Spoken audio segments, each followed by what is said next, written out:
بسم اللہ الرحمن الرحیم۔ ڈریمز آن ریئلٹی کو دیکھنے والے معزز سامعین السلام علیکم۔ حضرت جنید بغدادی رحمۃ اللہ تعالیٰ علیہ کا واقعہ۔ حضرت جنید بغدادی رحمۃ اللہ تعالیٰ علیہ کی خدمت میں کسی شخص نے تحفہ کوئی پرندہ بھیجا جس کو انہوں نے قبول فرما لیا اور ایک مدت تک اپنے پاس رکھ کر اس پرندے کو رہا کر دیا۔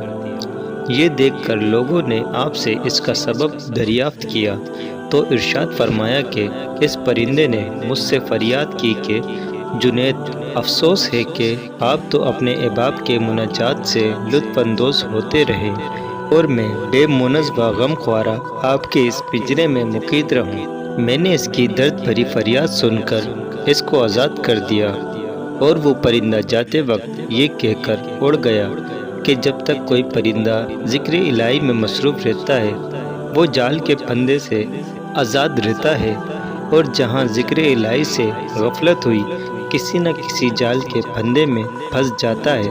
میں تو بس ایک ہی مرتبہ ذکر الہی سے غافل ہوا تھا کہ مجھے اس کی سزا میں پنجرے کی قید میں مقید ہونا پڑا۔ ہائے افسوس ان لوگوں کا کیا حال ہوگا جو اکثر و بیشتر یاد الہی سے غافل رہتے ہیں۔ حضرت جنید، میں آپ سے مستحکم وعدہ کرتا ہوں کہ اب کبھی ایسا نہ کروں گا۔ اس کے بعد کبھی کبھی وہ پرندہ حضرت جنید رحمۃ اللہ تعالیٰ کی زیارت کے لیے آتا اور دسترخوان پر ان کے ساتھ بیٹھ کر کھانا کھایا کرتا تھا۔ چنانچہ جب حضرت جنید کا انتقال ہوا تو وہ پرندہ بھی تڑپ کر زمین پر گرا اور اس کی روح پرواز کر گئی۔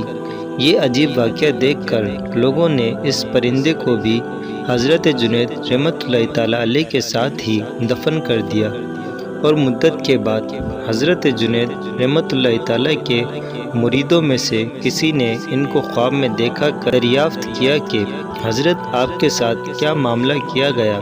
تو حضرت جنید رحمۃ اللہ تعالیٰ علیہ نے جواب دیا کہ اس پرندے پر رحم کرنے کی وجہ سے اللہ تعالیٰ نے مجھ پر بھی رحم فرما دیا۔ ایک مرتبہ حضرت جنید بغدادی رحمۃ اللہ تعالیٰ اور ایک بزرگ جنگل میں جا رہے تھے کہ نماز کا وقت آ جاتا ہے۔ دونوں بزرگ ایک دوسرے کو نماز پڑھانے کے لیے اس طرح اصرار کرتے ہیں کہ آپ کا درجہ زیادہ بلند ہے، آپ امامت فرمائیں۔ ابھی دونوں بزرگ ایک دوسرے کو امامت کے لیے راضی کر رہے ہوتے ہیں کہ اسی اثنا میں ایک لکڑہارا آتا ہے۔ یہ اس لکڑہارے سے پوچھتے ہیں کہ کیا تو نماز پڑھا سکتا ہے؟ وہ لکڑہارا کہتا ہے، یہ کون سا مشکل ہے۔ لکڑہارے نے لکڑیاں رکھ کر نماز پڑھانا شروع کی۔ دوران نماز لکڑہارے نے کسی سجدے کو بہت زیادہ طویل کر دیا اور کسی سجدے میں جلدی سے سر اٹھا لیا۔ نماز ختم کرنے کے بعد دونوں بزرگوں نے لکڑہارے سے اس کی وجہ پوچھی تو لکڑہارے نے کہا کہ جب میں سجدے میں سبحان ربی الاعلیٰ کہتا تھا تو جواب آتا تھا لبیک یا عبدی۔ جب تک جواب نہیں آتا تھا میں سر نہیں اٹھاتا تھا۔ یہ نماز عشق ہے، ہم ابھی تک اسی ظاہری نماز میں لگے ہوئے ہیں۔ عمر گزار دی مگر آگے نہیں بڑھ سکے۔ جہاں سے نماز کی ابتدا کی تھی وہیں نماز کی انتہا پر ہیں، جبکہ حدیث شریف میں آتا ہے کہ مومن کا کسی مقام پر رک جانا حرام ہے۔